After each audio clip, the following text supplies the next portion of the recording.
A continuación, Ciudad Cívica.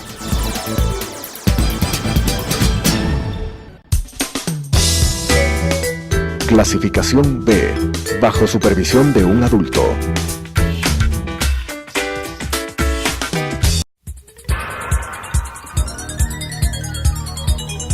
Las opiniones vertidas en este espacio por la producción y dirección del programa son de exclusiva responsabilidad de sus autores y de quienes intervienen en ellos.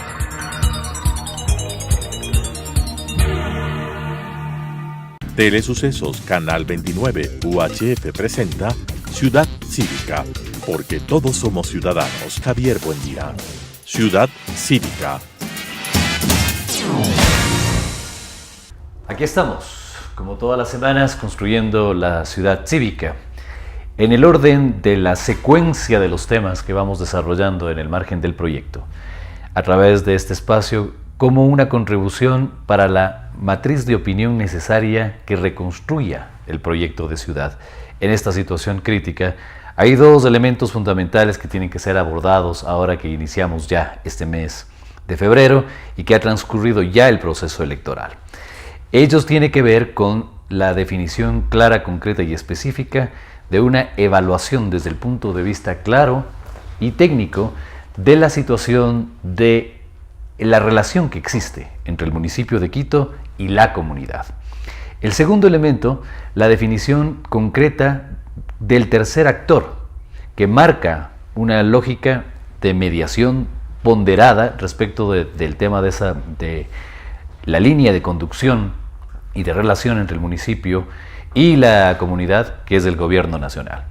Por ello, a través de este espacio queremos agradecer a todos quienes fueron parte el sábado 27 de enero del primer Cabildo Cívico Ciudadano Territorial de Quito, que adoptó 4 resoluciones concretas. La primera, apoyar el proceso que acabamos de vivir respecto del tema de la consulta popular por la postura del sí. La segunda, y los temas que tienen ahora ya plena vigencia y una estructura de mayor significación: apoyar de manera clara, concreta y específica la solicitud de cita al presidente Lenín Moreno para establecer un diálogo concreto respecto de la situación crítica de la ciudad y su posible intervención exhortativa hacia las autoridades del municipio quiteño para intentar mitigar ese estado de cosas. En tercer lugar, una relación de la constitución de un Parlamento Cívico de la ciudad, cuya primera reunión será el sábado 17 de marzo, que intentará establecer con toda claridad la posibilidad de construcción desde la ciudadanía de ese proyecto de ciudad perdido desde hace una década. Y el cuarto, relacionado con un incondicional apoyo de las 40 organizaciones asistentes y suscriptoras del acta de este primer cabildo, relacionado con el apoyo a la denuncia cívica que, como hemos anunciado, se concretará su presentación formal ante la Vicealcaldía de Quito, que es el órgano competente dentro del municipio de Quito, para iniciar el proceso de remoción del alcalde metropolitano Mauricio Rodas.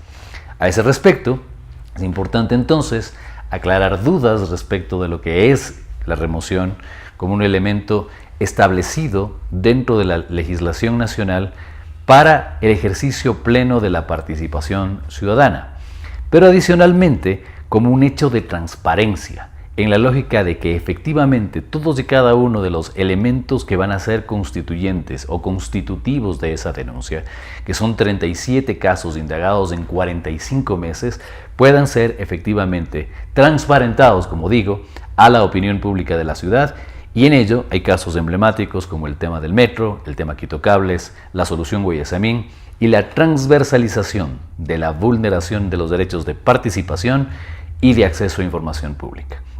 En ese ejercicio es importante entonces empezar a contar con voces que puedan ayudarnos en esta labor pedagógica para que la ciudad pueda conocer con toda claridad de qué se trata el tema de la remoción y cómo se diferencia de otras figuras relacionadas con el tema del control social a las autoridades locales. Hoy nos acompaña en ese propósito la jurista, ex candidata a la Asamblea Nacional y presidenta de la Fundación Jessica Jaramillo Yaguachi, que lleva su nombre, y con quien estaremos iniciando este proceso de socialización, de sensibilización y de empoderamiento de lo que significa de manera clara, específica y concreta esta denuncia que estaremos formalizando ante el órgano competente del municipio de Quito el 14 de febrero. Jessica, bienvenida a la construcción de Ciudad Cívica. Y partamos por ahí. Están especificados en el Código Orgánico de Ordenamiento Territorial, Autonomía y Descentralización, el COTAD, los conceptos, los causales y el procedimiento sobre el cual se establece el margen de sustanciación del tema de la remoción. Pero ¿cómo entenderle de manera mucho más clara y más específica a este elemento, a esta fórmula de acción, si se quiere desde el punto de vista administrativo, como un elemento de participación ciudadana? Bienvenida. Muchas gracias, Javier. Un saludo a quienes nos tienen la amabilidad de sintonizarnos. Creo que es importante hablar esto respecto de que hay que tener una conciencia sobre lo que es ser ciudadano. Ser ciudadano significa tener derechos y también obviamente tener obligaciones. Nosotros partimos de tener un Estado constitucional de derechos y justicia. Por principio, la Carta Magna, las disposiciones que están en la Constitución, que es la Carta Fundamental, tienen esta supremacía constitucional, que obviamente tiene que trasladarse a las normas, ¿no? Para ello es importante señalar que la participación ciudadana es un derecho que está consagrado en la Constitución y que hemos avanzado a un nivel que creo yo que ha sido errado por parte de la Asamblea de Montecristi de determinar a la participación ciudadana como una función del Estado. Bueno, no debería ser una función desde mi criterio, pero sí debería tener el sitial que tiene como principio, como estar contemplada como principio de supremacía constitucional.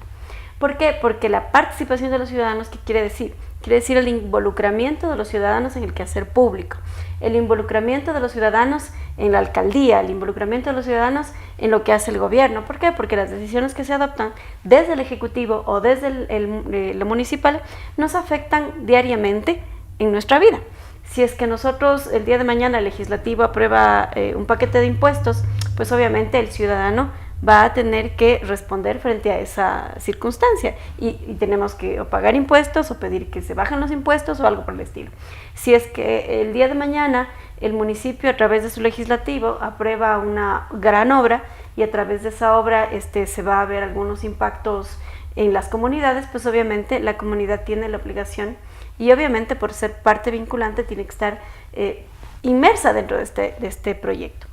¿Qué quiero decir con esto? Que es la participación de los ciudadanos es un principio constitucional y a partir de ello obviamente se establecen en nuestro país algunas normas. La Ley de Participación Ciudadana, en el Código Orgánico de Planificación y Finanzas Públicas se establece el presupuesto participativo y en el COTAD, que es el que nos rige a los gobiernos locales, es básicamente los mecanismos de participación.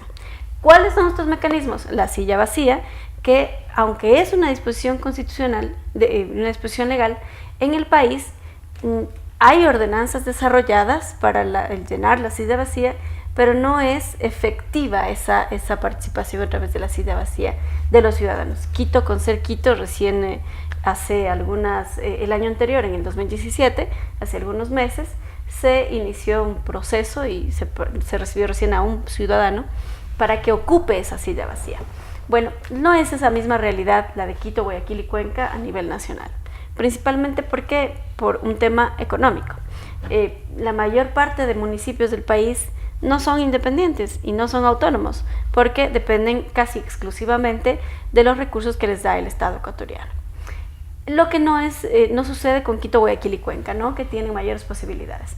Quito tiene un financiamiento propio, de alguna manera por su estado de institucionalidad, y Guayaquil no se diga, y Cuenca pues evidentemente también.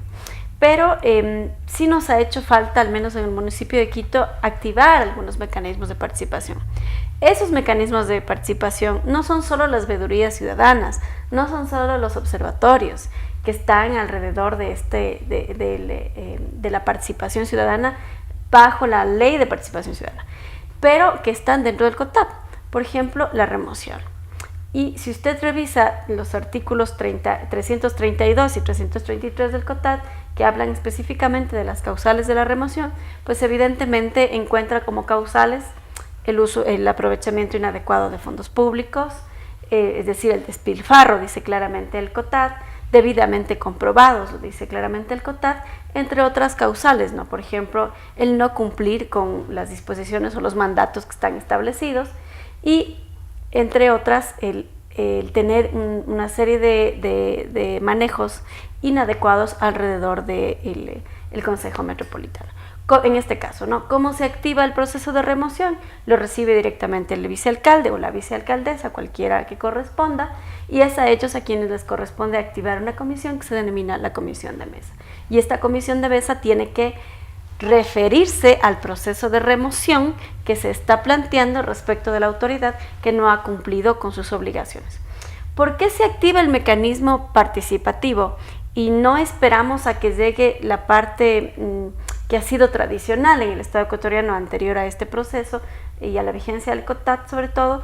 Porque por lo general esos procesos nunca llegaban, entonces los ciudadanos estábamos completamente desconectados de lo que pasaba en la parte del gobierno local o en la parte del gobierno central.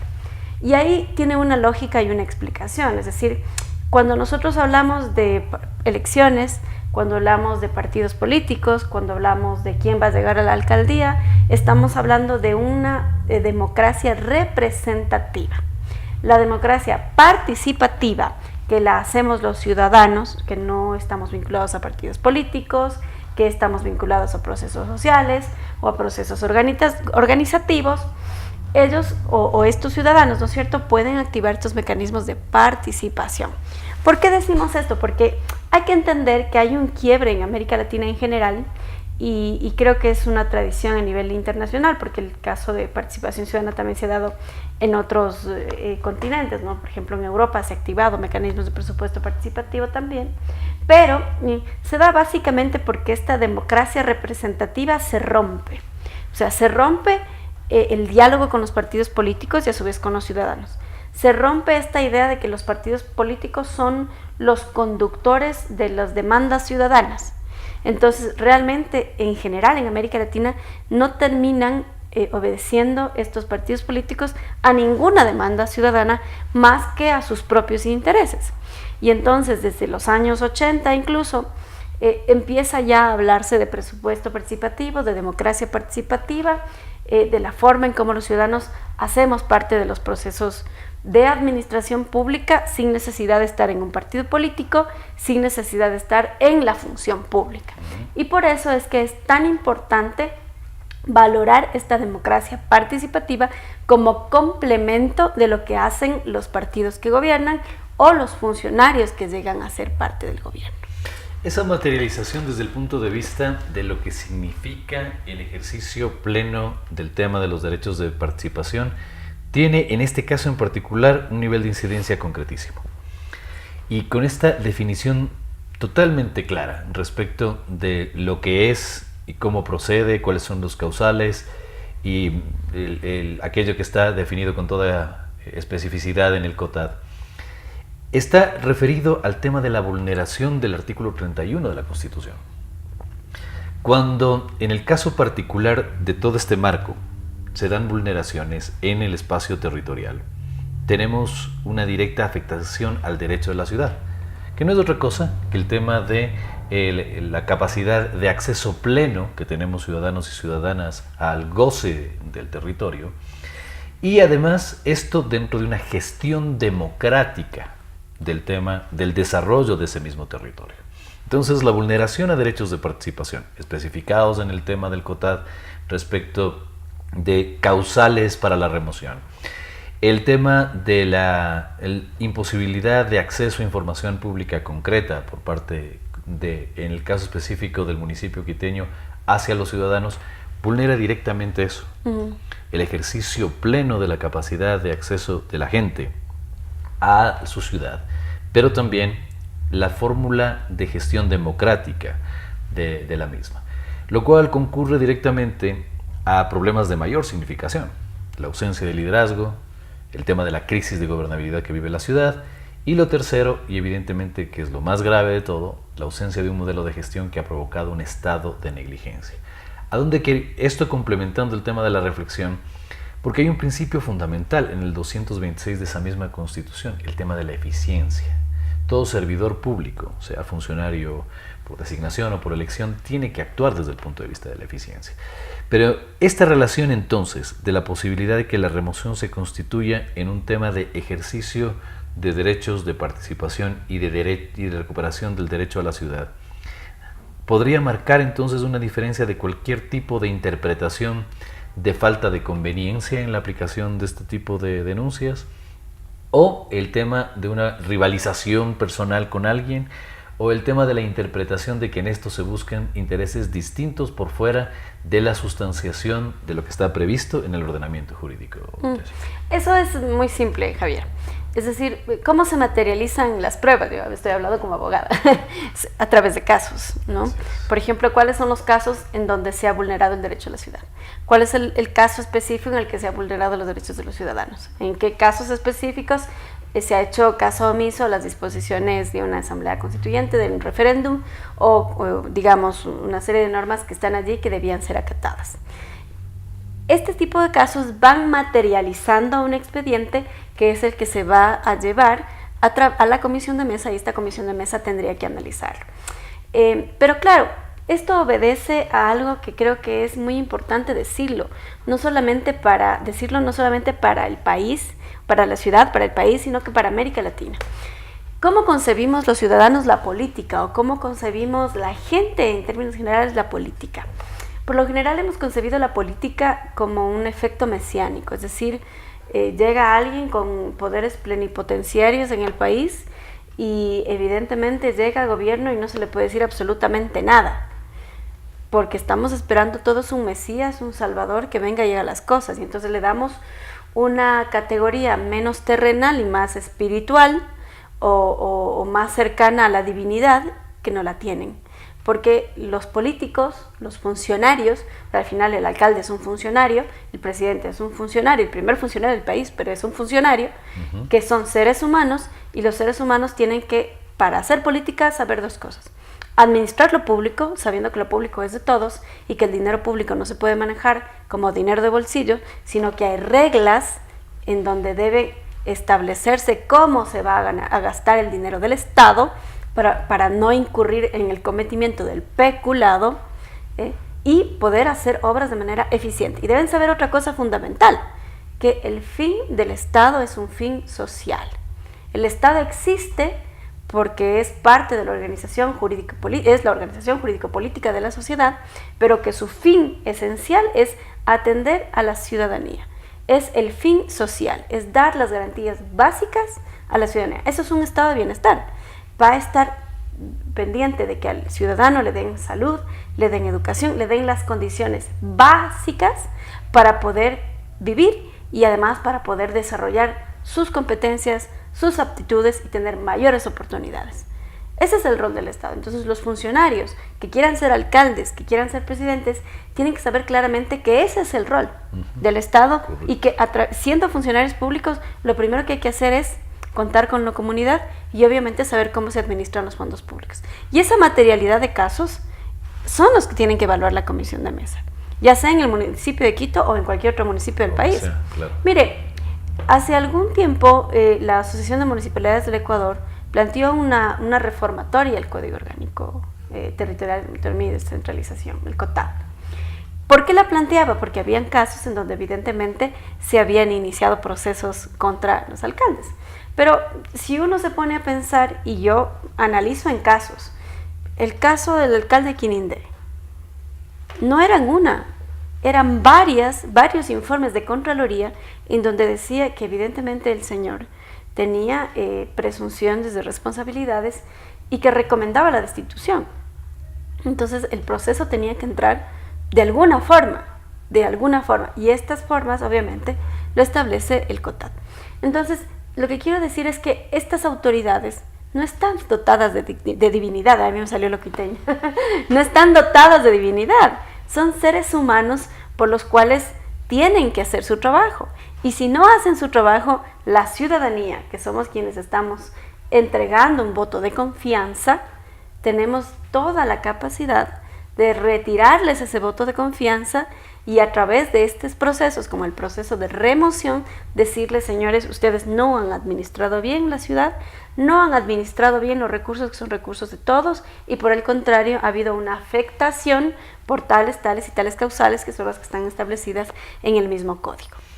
Eso determina a su vez entonces una responsabilidad también de quienes hacen el rol de denunciantes. Así es. Porque no resulta menos que penoso que el hecho de que la utilización de este mecanismo haya, en el caso de Quito hace pocas semanas, pasado por un proceso de descalificación por asuntos realmente preocupantes. Lo primero, que se lo presenta ante autoridad no competente. Lo segundo, de que se invocan dentro de la sustanciación de la denuncia normas no vigentes. Y el tercero, el tema de que se acompañen como procesos de sustanciación de la denuncia y recortes de periódico. Entonces, aquí hemos señalado también que la responsabilidad de los ciudadanos en el ejercicio de sus derechos es apegarse directamente a la capacidad también que las normas facultan, porque no se puede combatir improvisación con mayor improvisación. Entonces, en los últimos días hemos conocido también el tema de que se ha presentado un nuevo proceso en el que ya se pide no solamente la remoción del alcalde, sino la del vicealcalde, la de los miembros de la comisión de mesa, es decir, que los jueces se autosancionen en una lógica por ahí. Pero lo importante es que de la definición clara que usted acaba de contextualizar y marcando los escenarios que esto constituye un derecho de participación que puede ser ejercido en la oportunidad de que el denunciante, a buen criterio, decida, cumpliendo con las capacidades efectivas de sustanciar una denuncia. Así es. Pero hay un elemento fundamental que también la ciudad debe conocer, es cuáles son las responsabilidades que respecto de este proceso tendrían concejales y concejalas. Tomando en cuenta que en la valoración que al 31 de diciembre se hizo sobre el tema también, no solamente de la gestión y la favorabilidad de la percepción ciudadana del alcalde, sino también del propio Consejo Metropolitano, esto alcanzan mala calificación, por llamarlo de alguna manera, en 7 de cada 10 ciudadanos y ciudadanas de la ciudad de Quito. Entonces, la responsabilidad en el orden de las atribuciones que tienen, sobre todo desde el punto de vista legal, pero también desde el punto de vista de la legitimidad de concejales y concejalas en este proceso, Jessica. A ver, los concejales y las concejalas es el mismo tratamiento, ¿no? Son funcionarios públicos, que son electos por voluntad popular, que pueden someterse a cualquiera de estos procesos, incluso a este proceso de quitarles el voto de confianza e iniciar procesos de revocatoria del mandato también, que es un mecanismo constitucional y legal de retirar este apoyo que se ha dado en las urnas a determinados candidatos. Pero aquí vamos con un tema un poco más complejo, es decir, yo creo que una falencia que tiene nuestra legislación en el ámbito de los partidos políticos, en el ámbito de la democracia, es precisamente el código de la democracia. Cuando nosotros tenemos mecanismos de democracia, legales, que cuando vamos a votar nos obligan prácticamente a votar en paquete. Es decir, cuando se va a votar para presidentes, se vota por el presidente y los que vengan con él en la lista de asambleístas. Pero si usted le pregunta a la ciudadanía, oiga, ¿quién es el asambleísta de su distrito? Desconocen. Porque la norma y el sistema electoral, tal y como está establecido, nos obligan a votar en plancha, nos obligan a votar en paquete. Lo mismo pasó en la última elección. Cuando la gente decía, o votas por la lista A o votas por la lista B, ¿no es cierto? La lista B estaba bastante cuestionada, Barrera quizá había hecho las cosas no tan bien en el ámbito comunicacional, bueno, es materia de otro análisis, pero la lista A empezaba a llevarse todo. Entonces, cuando tú le preguntas a la gente, bueno, ¿y por quién va a votar? Por toda la lista del señor, el jovencito, te decía la gente en la calle. Yo recuerdo claramente porque yo les preguntaba. Me decían, no, yo voy a votar por el jovencito. Pero era el jovencito y toda la lista de concejales que venían detrás, sin que la gente conozca claramente quiénes son sus representantes. La lógica de los distritos está mal aplicada, porque la lógica de los distritos debería obedecer a que la gente determine quién es su candidato a concejal que va a representar a su jurisdicción. Por eso se eligen concejales por el centro de Quito, por el norte de Quito, por el sur de Quito. Entonces, si se pierde esa lógica en este sistema electoral un poco perverso que nos obliga a votar a todos en plancha, sucede precisamente esto, que tenemos entonces mayorías que después se descomponen, ¿no es cierto? Y evidentemente no tenemos esta posibilidad de elegir gente más proba por el territorio que realmente represente, o territorio o sectores, pero que realmente los represente, ¿no? Por eso es que hay gente que vive en otras jurisdicciones y se eligen por otra jurisdicción. Bueno, esto que pasa normalmente en la política. ¿Cómo se solucionaría esto? Por ejemplo, yo decía, en el ámbito nacional, eliges en un momento los asambleístas y en otro momento la presidencial. Eso sería lógico, como lo hay en algunos países de América Latina. Eliges, por ejemplo, para concejales, que antes el sistema, nosotros teníamos ese sistema, ¿no? Cada 2 años se cambiaban concejales. Y claro, se hacía una especie de alternabilidad, digámoslo así, en la elección. Y entonces ya no tenías este combo que llega al municipio, más o menos, o este combo que llega a la presidencia. Y además tienes otra ventaja que creo yo que es necesario en estos procesos, que es generar nuevos liderazgos. Y los nuevos liderazgos, como yo decía en el día sábado que tuvieron la amabilidad de invitarme, no necesariamente se elige a la oposición, pues. Tiene que una persona, para ser político, dejar de ser oposición y empezar a ser alternativa. Y entonces la propuesta, el ciudadano tiene que votar por las propuestas que generen esa alternativa y no por el odio, el resentimiento o por el simplemente hecho de ser oposición. Entonces hay que empezar a ser alternativa. Y ser alternativa significa tener una propuesta de ciudad, tener una propuesta alternativa al modelo que estamos viviendo ahora, o tener un modelo de ciudad si es que no lo tenemos actualmente. Yo particularmente creo que no hay un modelo de ciudad. Tener un modelo de ciudad significa tener una ciudad en donde los derechos sean respetados, en donde tengamos servicios básicos al menos medianamente bien establecidos, y parece que todo esto más bien al alcalde actual se le ha ido de las manos. Se le fue de las manos la basura. Creo que manejaron bastante bien la comunicación del tema del agua, pero que al final con el asunto de la basura se le rebotó nuevamente encima. No han sabido procesar los conflictos con determinados sectores de la población. Por ejemplo, el tema de Quito Cables sigue ahí presente, latente. Una serie de cosas que está alrededor del derecho de los ciudadanos a vivir en una ciudad digna, a tener una vida digna, a vivir en una ciudad tranquila. El tema de la seguridad no es un asunto resuelto. O sea, en Quito todavía hay inseguridad marcada, la gente tiene una percepción de seguridad alta. Las ciudades tienen que estar preparadas para recibir quizá los impactos de las crisis económicas. Yo les decía, ¿no? Por ejemplo, cuando una persona se queda sin trabajo, ¿qué es lo primero que hace? Vende lo que puede, en donde puede. Si es que tiene la capacidad de comprarse un cochecito para la comida, lo hace, pero vende algo para poder tener recursos para llevar a su casa. O de plano, en el caso de la gente que sabe manejar, pues se compra un carrito y lo hace taxi para poder tener ingresos. Pero no es un problema solamente de Quito o de las ciudades. Es un problema de acoger o tener una ciudad preparada también para dar trabajo. Es decir, una ciudad, un modelo de ciudad en donde todo lo que tiene que ver con esas políticas mal empleadas o a lo mejor por la crisis económica, esta ciudad lo pueda resolver y pueda acoger a los desempleados y no tenga que reprimir ambulantes y no tenga que reprimir taxistas informales.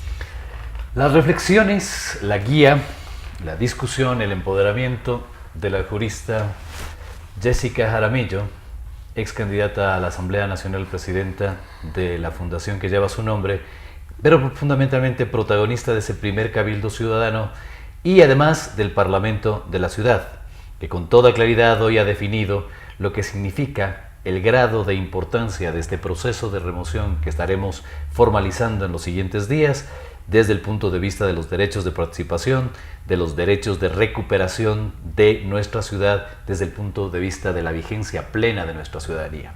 Aquí hay un exhorto de vigilancia clara también al tema de las actuaciones en los hechos de transparencia de cada uno de los 21 concejales y concejalas, que tienen en estos casos una atribución desde el punto de vista de sus competencias en calidad de jueces. Pero los mayores jueces de la ciudad seremos ciudadanos y ciudadanas respecto de sus actuaciones, por lo cual aquellas conductas de dejar sin quórum, sobre todo aquellas sesiones que tienen que ver con la designación del cuarto miembro de la Comisión de Mesa para la integración plena de quienes deben sustanciar el informe que después pasará a consideración del Consejo. Y justamente en esa sesión serán elementos sobre los cuales habrá que tener un detenimiento claro, porque no solamente está el tema del principio de legalidad y la recuperación del Estado de Derecho, sino principalmente el tema de la legitimidad, sobre todo si hay algunos que quieran tener intenciones de volver a postularse en el escrutinio público de la gente. Aquí vamos a estar todas las semanas, porque somos ciudadanos construyendo la ciudad cívica.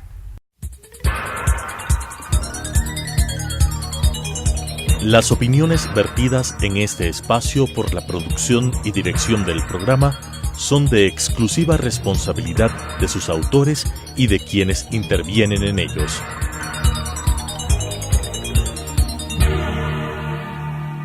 Telesucesos Canal 29 UHF presentó Ciudad Cívica, porque todos somos ciudadanos. Javier Buendía. Ciudad Cívica.